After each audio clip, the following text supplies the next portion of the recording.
children of God to gather in His presence, to worship Him and to study His word. It is only by the grace of God that we are here today. But not by His grace, we would not have been here. But that grace that is sufficient unto us has brought us from far and near. And when we come together as a family of God to praise Him and to worship Him, our God promises to bless us in different dimensions. And that is how the blessings of God will be coming. It comes through praise, it comes through worship, it comes through prayers, and it also comes through the Word of God.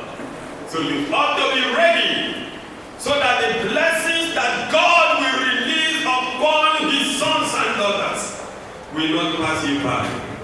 Even as it's coming right now, it will not pass you by. In the name of Jesus Christ.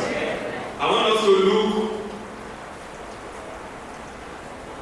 at the Bible book of 2 Samuel. 2 Samuel chapter 22 verse 29. The word of God says, "For thou art my lamb, O Lord, and the Lord will lighten my darkness." I take it again. "For thou art my lamb, O Lord, and the Lord will lighten my darkness." This morning, by the grace of God, I'm saddled with responsibility of ministering on the word of God that is captioned, "O Lord, lighten my darkness." "O Lord, lighten my darkness." These words as read in this Holy Scripture, they are the affirmative prayer of David, which he offered at a point in life when the Philistines came to war against Israel. David and his men went into the battle. The Bible says that the hand of David was faith in that battle. As at the point of this battle, David had come of age.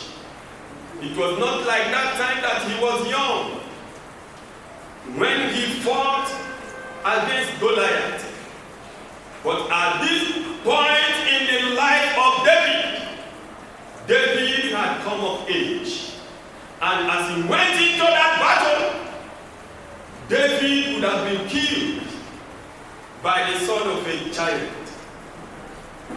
But not for his men that intervened on his behalf.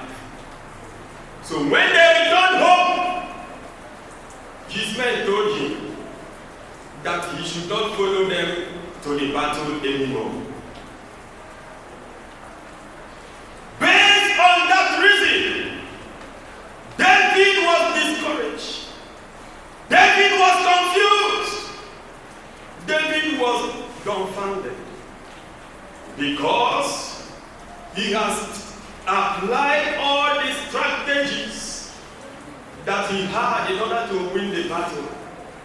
He has tried all his best in order to see how the children of Israel will come out victorious in that particular battle.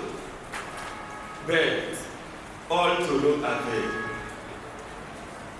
So at that point, David had no options other than to go to his God The God who is known as the mighty man in battle. That mighty warrior, David went to him and sought his face and prayed unto him the prayers that we have read in this particular scripture. He said that God should lighten his darkness. That particular situation, when David did not have knowledge, when David did not have understanding of what to do in order to emerge victorious in that battle, was termed as a period of darkness. It was regarded by David as a time that he was going through darkness. Hallelujah. Amen. What do we mean by the word lighting as read in this scripture? The word lighting means to illuminate, to relieve of a body, to make light. That is something that is of a great weight. You make it of a light weight. When the word darkness in this context means times of trials. It means times of great trouble, times of great distress. It means a period of calamities and perplexities. Darkness means an empire of Satan, where there is an absence of light. And when we talk about darkness, we can talk about darkness in three different ways. There is a physical darkness, there is a mental darkness, and there is a spiritual darkness. When we talk about physical darkness, we are talking about when there is an absence of light. God created you and I so that we could see. God gave us eyes for us to see objects that are around us. God gave us eyes for us to see dangers that are coming upon us. And what that gives us the ability and the enablement to see these things is the light that God has created. So whenever there is an absence of light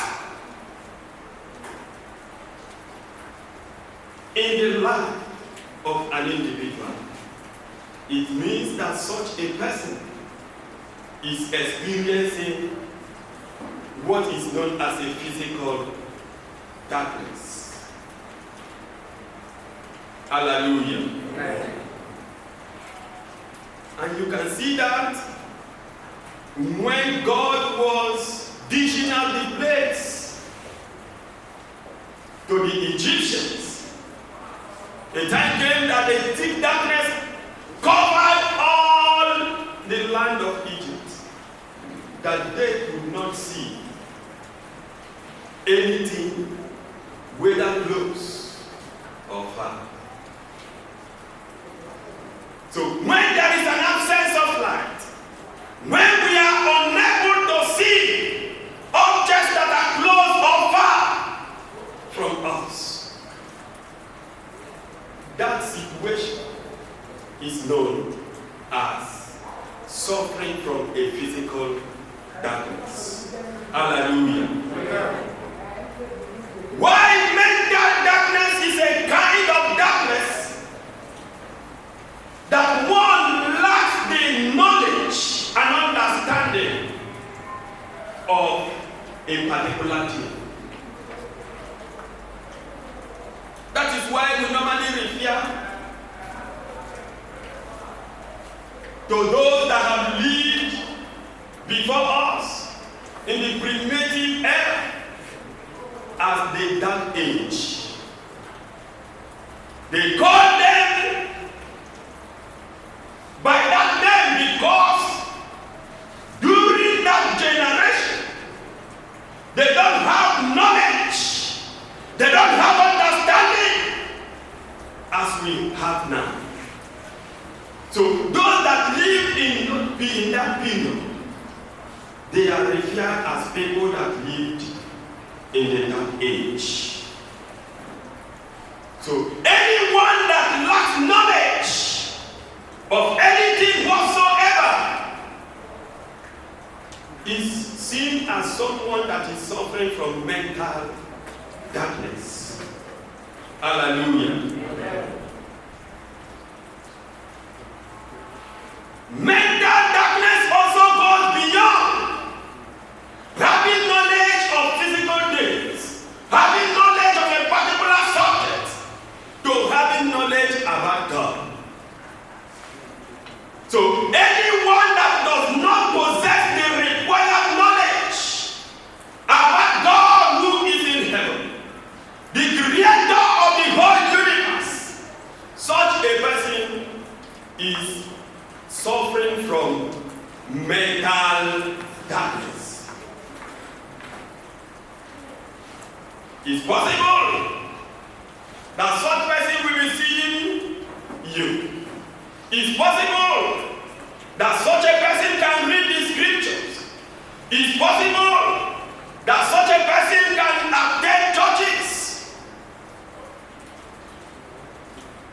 But so long as that person lacks the proper knowledge about God, such person is suffering from mental darkness.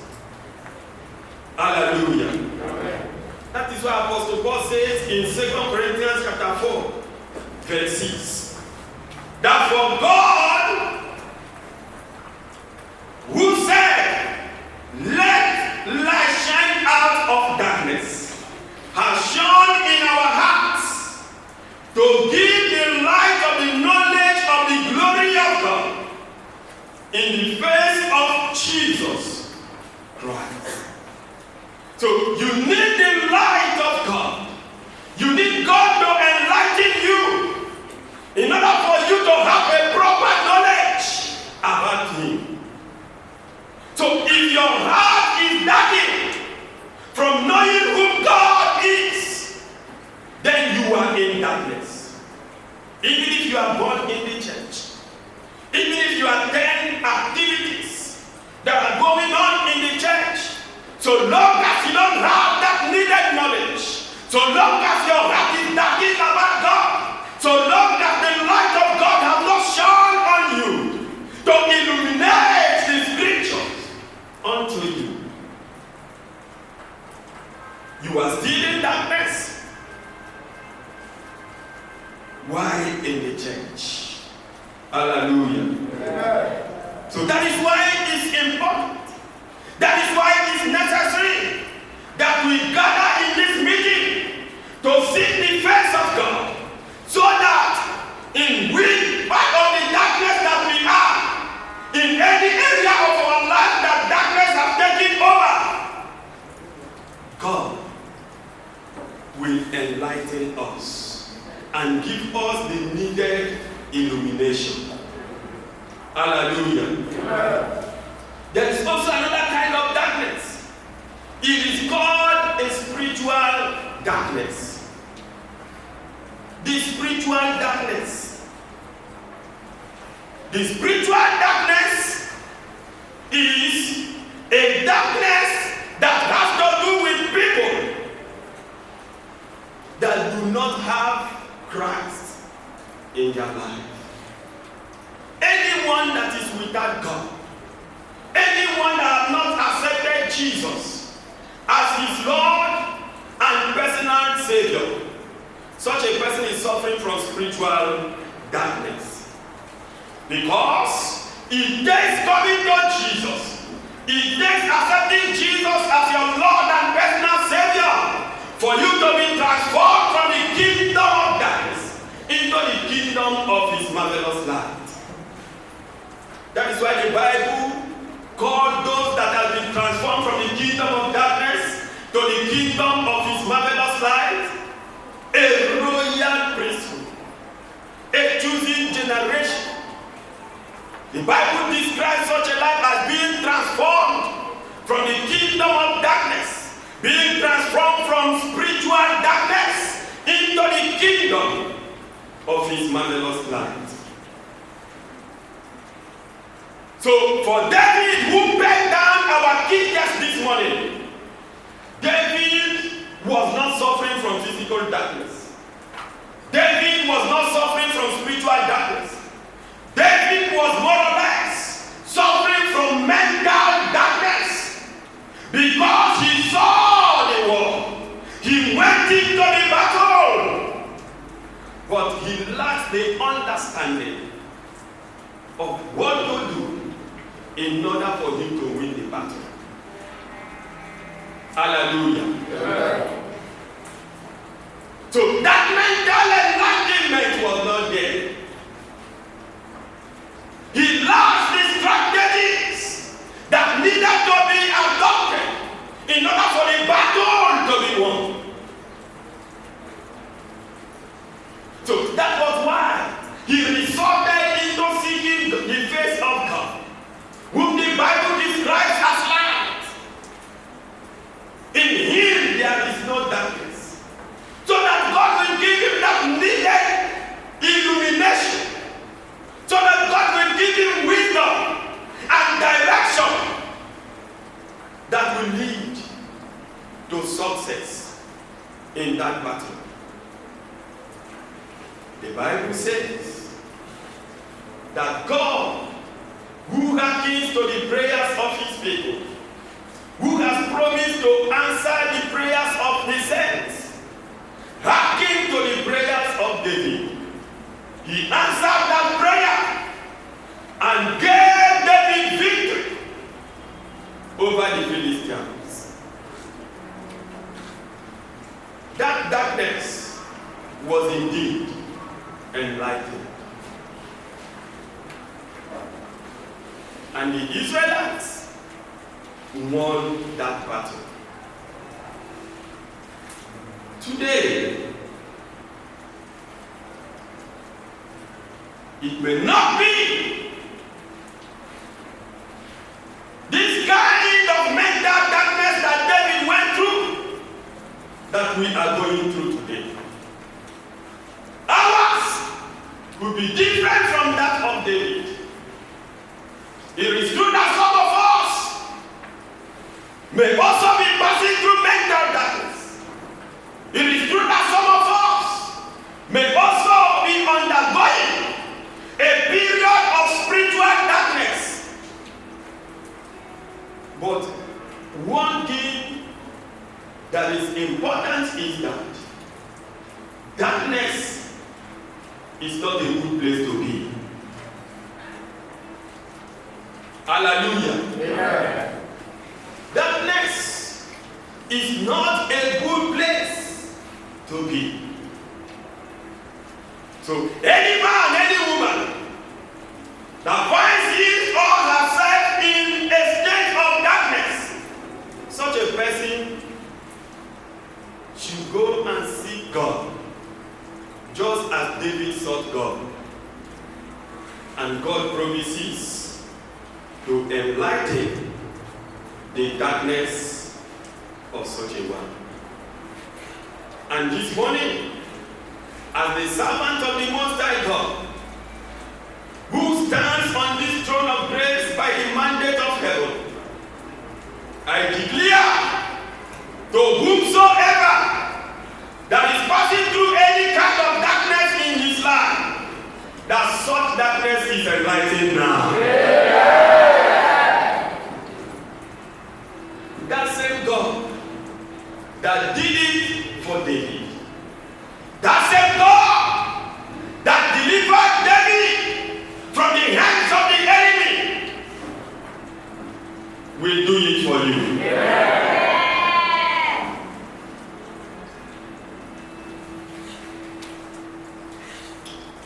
want us to consider biblical instances when God lightens darkness. Biblical instances when God lightens darkness. The first point of call is in the book of the beginning. That is in Genesis. Chapter 1, reading from verse 1 to 4.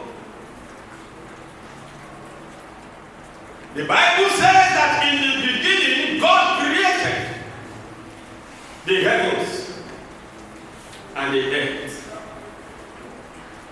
That the earth was without form and void.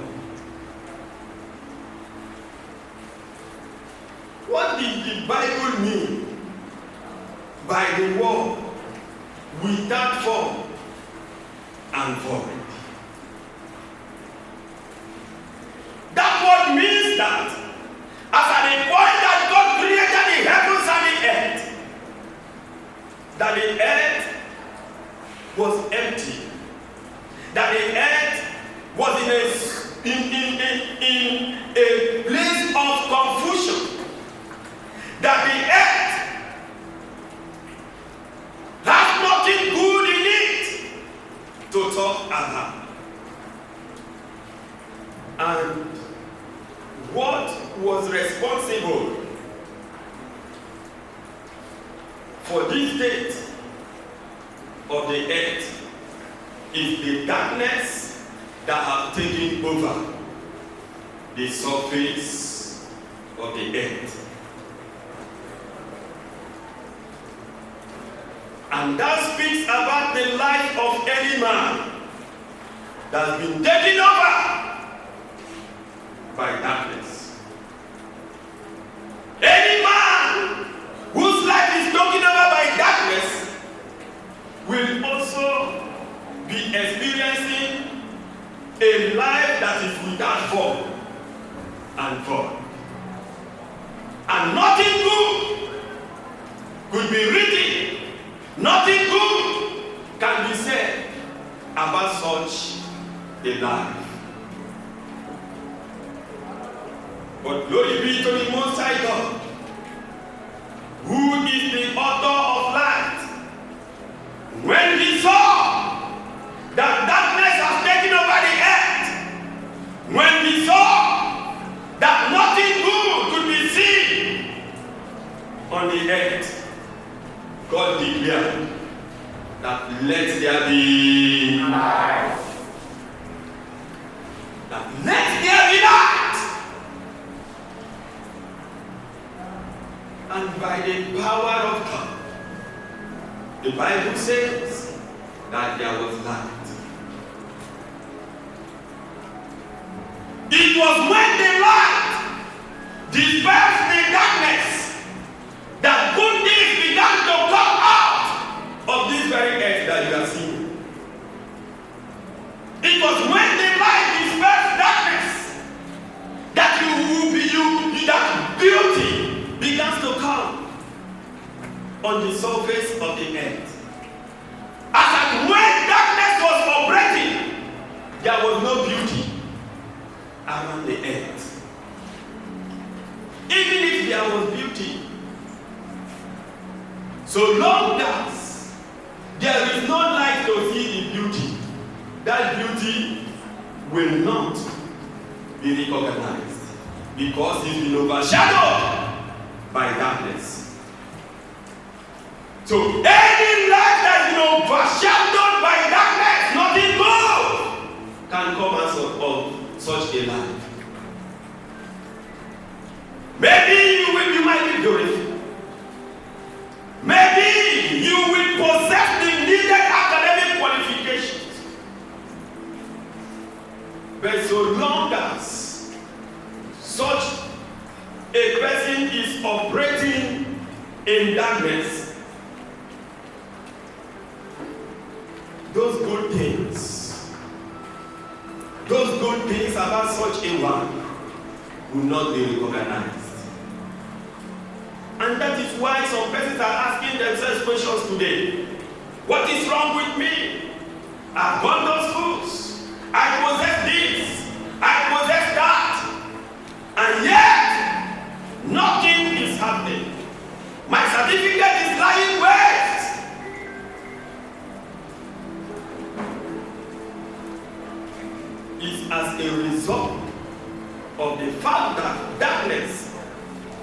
have taken over. And that darkness needs to be dispersed. As God dispersed the darkness that took over the face, the surface of the earth. And by the power that's in the name of the Most High God, I speak light into fruition. Amen. I speak light into your life. Amen. I speak light into your career. Amen. I speak light into your academics. Amen. I speak light into your job. Amen. And because darkness did not comprehend light right from the beginning, in your case, the light that you have come to receive from the presence of God, darkness will never comprehend such a light. Yeah. Darkness will never comprehend such a light. Because God has commanded that let there be light. That command is not only to the surface of the earth.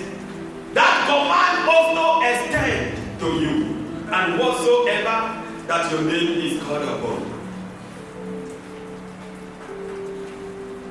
And you will receive that light. Amen. And you will transmit it to others. Amen. In the mighty name of Jesus Christ. Amen. Another instance. It's also the instance that has to do with Israel's darkest period. It's another instance when God lightened darkness. And we find it in the book of Judges chapter 6. In Judges chapter 6, we find Israel in one of their darkest periods. It was a time that their enemies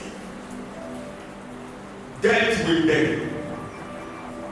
It was a time that the Midianites impoverished Israel.